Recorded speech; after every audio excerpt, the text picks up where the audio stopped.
할렐루야 반갑습니다 여러분. 계속해서 말씀을 나눠보겠습니다. 스바랴서 3장 14절에서 17절까지 말씀인데요.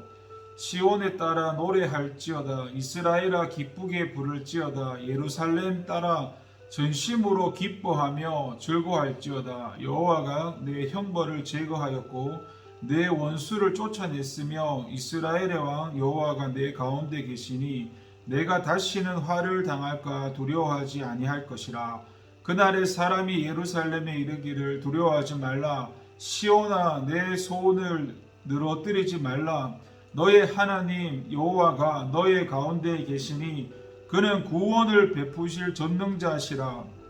그가 너로 말미암아 기쁨을 이기지 못하시며 너를 잠잠히 사랑하시며 너로 말미암아 즐거이 부르며 기뻐하시리라 하리라. 아멘.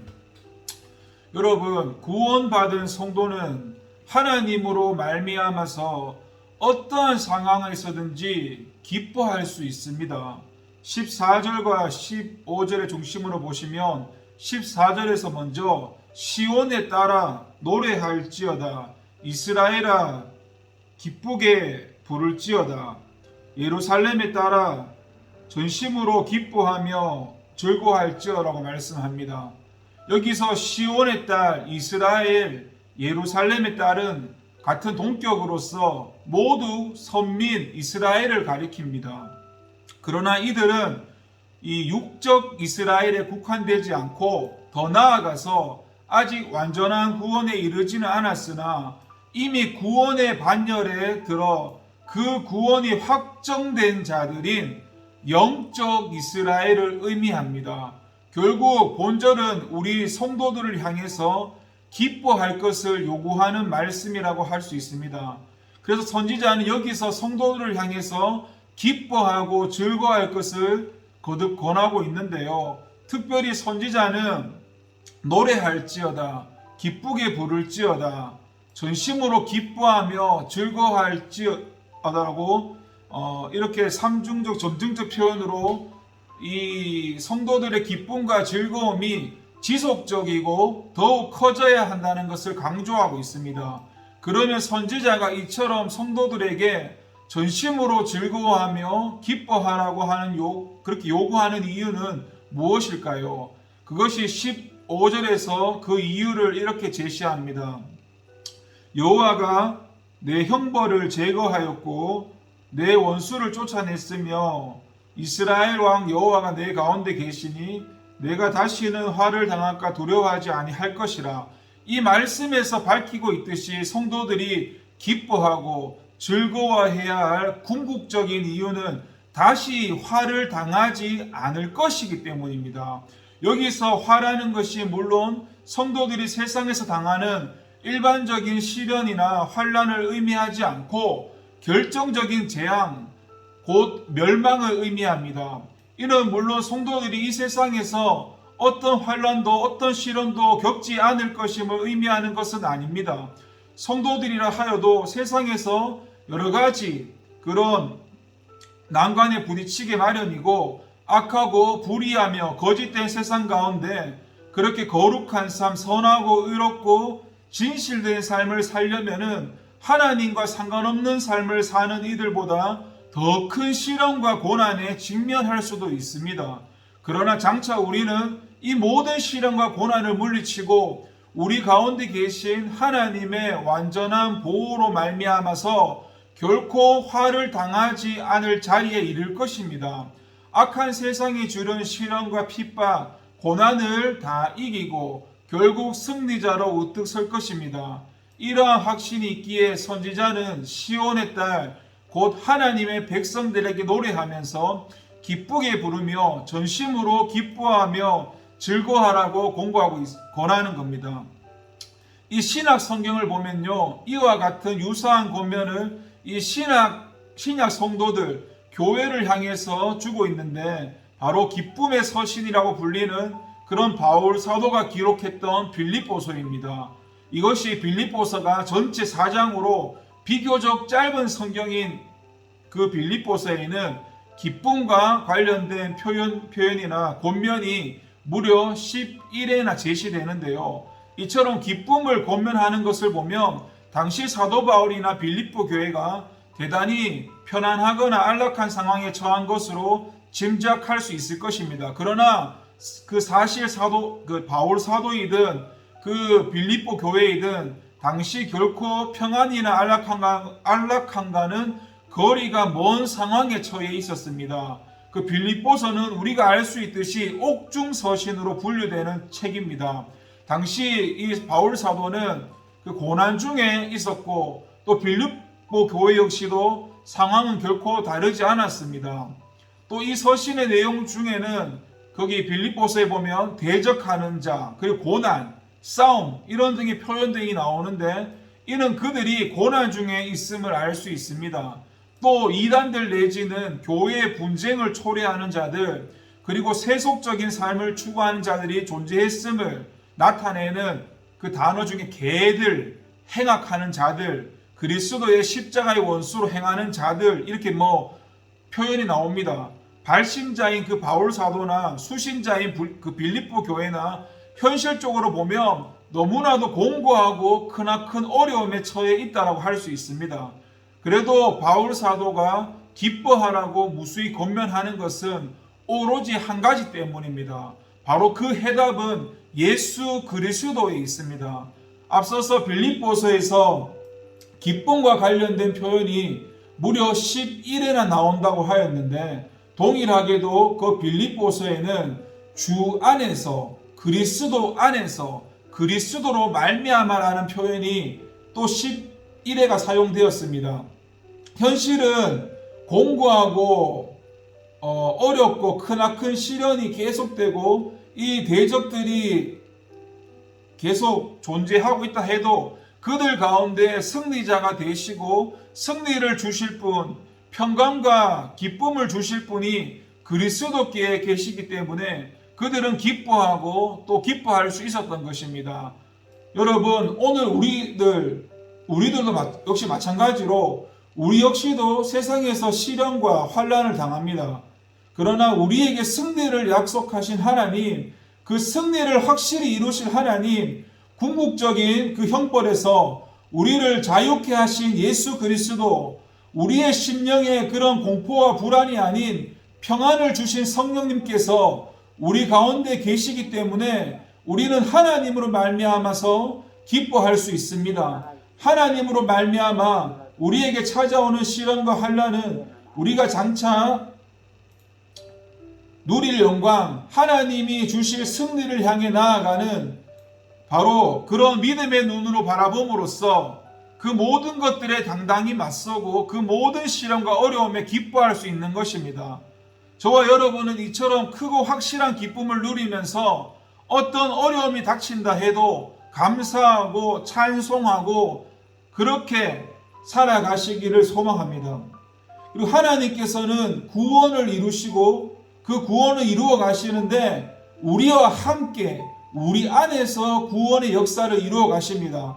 17절을 보시면 너의 하나님 여호와가 너희 가운데 계시니 그는 구원을 베푸실 전능자이시라. 그가 너로 말미암아 기쁨을 이기지 못하시며 너를 잠잠히 사랑하시며 너로 말미암아 즐거이 부르며 기뻐하시리라 하리라 말씀합니다.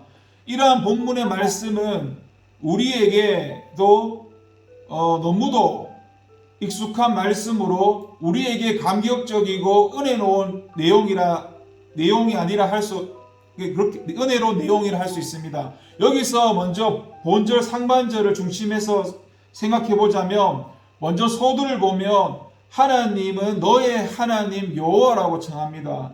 이는 하나님과 하나님 백성 간의 인격적인 관계를 나타내 주는 것입니다. 하나님께서 다른 누구의 하나님도 아닌 오직 선민 택한 백성의 하나님이심을 나타내는 것입니다. 그리고 이어지는 너희 가운데 계시니라는 표현은 단순히 하나님께서 하나님의 백성들과 관계를 맺고 있었을 뿐 아니라 하나님의 백성들 안에 내주하시며 동거하시는 분임을 나타내 줍니다. 이 원문상에는 케레브라는 이 표현이 사용되었는데 이는 중심, 심장, 깊숙이 가운데란 의미를 지니고 있습니다. 하나님은 당신의 백성의 중심에 계시며 당신의 백성의 고동치는 그 심장, 내면 깊숙한 곳에 좌정하시는 분임을 나타내는 것입니다. 그리고 그분께서 이처럼 그 백성과 관계를 맺으시고 그들 가운데 거하시는 이유는 다름 아닌 구원하시기 위함입니다.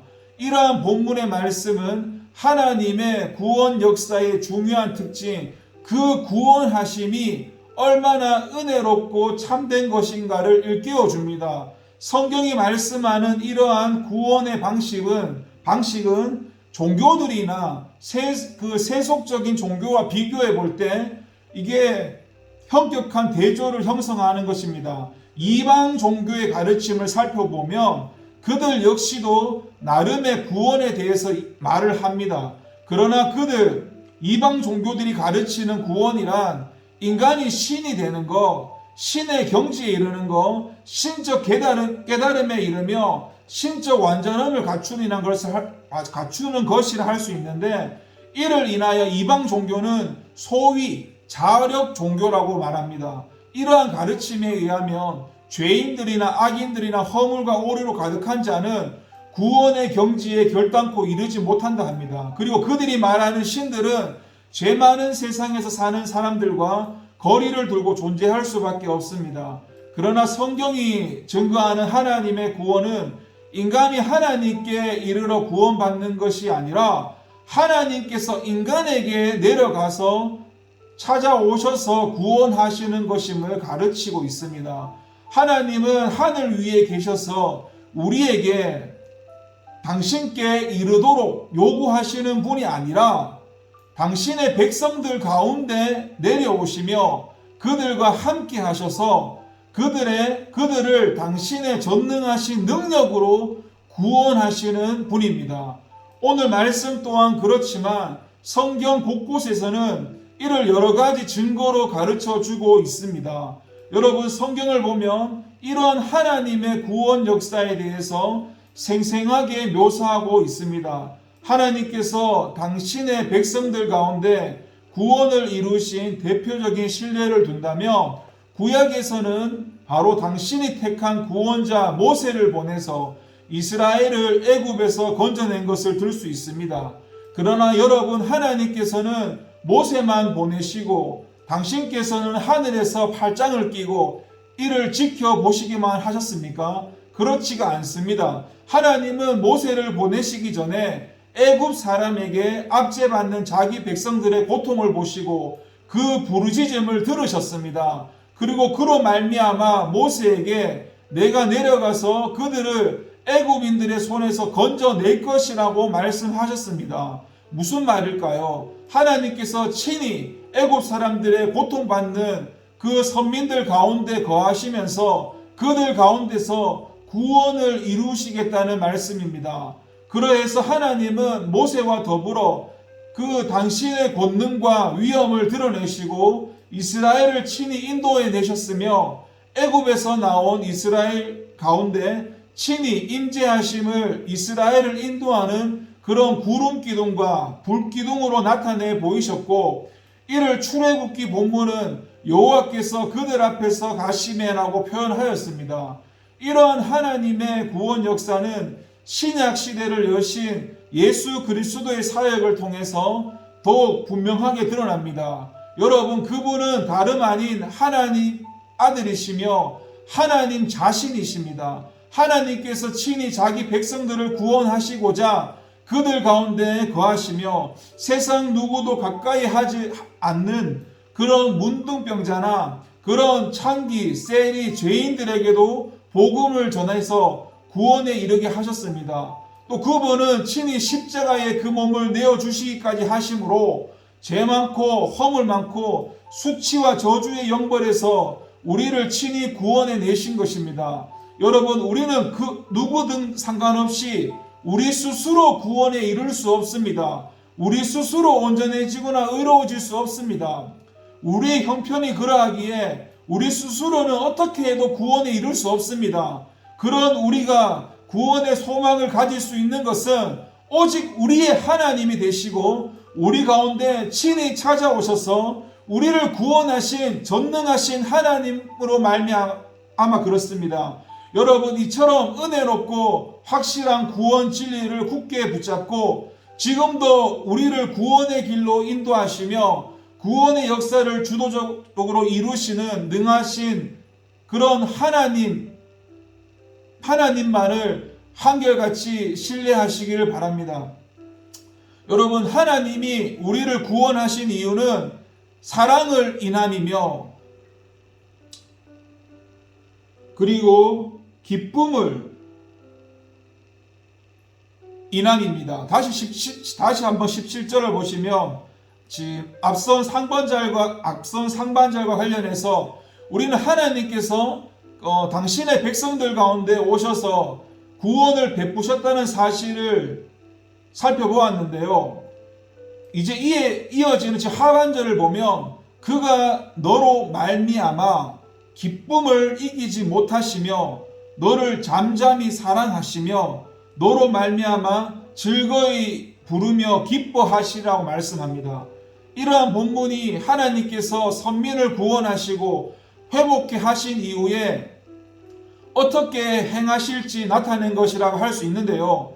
이러한 본문 중 오늘은 특별히 너를 잠잠히 사랑하시며라는 말씀을 중심으로 한번 은혜를 나눠보겠습니다. 그런데 너는 잠잠히 사랑하시며 라는 이 개혁판의 성경의 번역은 마치 이게 조용하고 차분하게 너를 향하여 여호와께서 사랑을 베푸실 것이라는 이렇게 의미로 곡해될 수도 있습니다. 그러나 사실 이 원문이 그가 베푸는 그 사랑 안에서 스스로 만족하시고 그 사랑을 향유하실 것이라는 의미를 지니고 있는데, 여러분, 우리를 향한 하나님의 사랑이 얼마나 크시길래 그분께서 자신의 사랑에 스스로 빠져서 만족과 기쁨으로 잠잠히 안식하실 수 있다는 말일까요? 이는 우리를 향한 하나님의 사랑이 얼마나 애틋한지 일깨워주는 내용이라고 할 수 있습니다.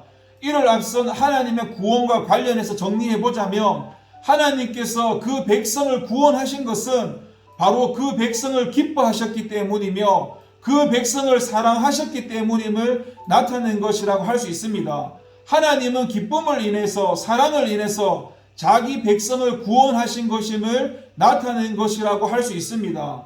이 역시 하나님께서 저와 여러분들 성도들을 얼마나 사랑하시고 얼마나 소중하게 생각하는지 선명하게 나타내 주는 것이라고 할 수 있습니다. 여러분, 생각해 보십시오. 하나님께서 우리를 구원하시기 위해 어떤 일을 행하셨습니까? 우리가 잘 알고 있듯이 하나님 당신의 독생자 예수 그리스도를 이 낮고 낮은 땅에 보내셔서 우리의 모든 죄와 허물을 다 지게 하시고 십자가에서 물과 피를 다 쏟아서 죽게 하셨습니다. 이는 참으로 크나큰 사랑이었고 희생이 아닐 수 없었습니다. 그러나 하나님은 그것을 결코 억지로 또 마지못해 하신 것이 아니었고 우리를 사랑하시고 기뻐하시기에 우리가 그로 말미암아 새 생명을 얻을 것임을 인하여 기쁨으로 그것을 작정하셨고 실제 이루신 것입니다. 우리는 이러한 하나님의 구원 역사의 동기를 바르게 헤아려야 합니다. 성도님들 중에는 하나님께서 구원하신 일을 단지 위대한 일, 놀라운 일 정도로 여기는 사람들도 있습니다. 물론 그것은 참으로 위대하고 놀라운 일을 할 수 있는데, 그러나 거기서 그친다면 그들은 하나님의 구원에 대해서 그 진정한 의미를 깨닫지도 헤아리지도 못하고 있다고 할 수 있습니다.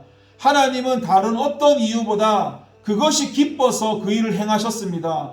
그것은 바로 우리를 사랑하시기 때문입니다. 우리를 사랑하지 않고 견딜 수 없으셨기 때문에 우리를 사랑하심으로 그 사랑을 완성하심으로 우리를 당신의 아들의 피를 다 흘려서 사랑하시고 구원하심으로 당신 자신이 안식을 누릴 수 있으셨기 때문입니다. 여러분, 하나님께서 우리에게 얼마나 큰 사랑을 갖고 계시는지, 얼마나 우리를 기뻐하시는지 아시겠습니까? 우리는 이를 알아야 하고 더 밝히 더 온전히 알기 위해서 힘써야 합니다. 그러할 때 우리는 비로소 우리를 구원하신 깊으신 뜻과 또한 바로 헤아려 알 수 있을 것입니다. 또 이를 알 때 우리 역시 단지 사명감이나 책임이나 의무나 명령의 차원을 넘어서서 자원함으로, 감사함으로, 기쁨으로 하나님을 기쁘시게 해드리기에 힘쓸 것입니다. 또 그 같은 삶을 살아갈 때 차마 말로 형언할 수 없을 만큼 우리를 사랑하시는 하나님을 우리 또한 사랑한다고 참으로 고백할 수 있을 것이며 하나님께 더 큰 기쁨을 드릴 수 있을 것입니다. 기도하겠습니다. 하나님 감사합니다. 우리를 사랑하셔서 구원하신 은혜 감사합니다. 그 구원의 기쁨을 깨닫게 하시고 구원의 감격을 누릴 수 있게 하여 주시옵소서. 하나님이 우리를 얼마나 사랑하셨는지 깨닫게 하여 주시옵소서. 감사드리고 예수님의 이름으로 기도드립니다. 아멘.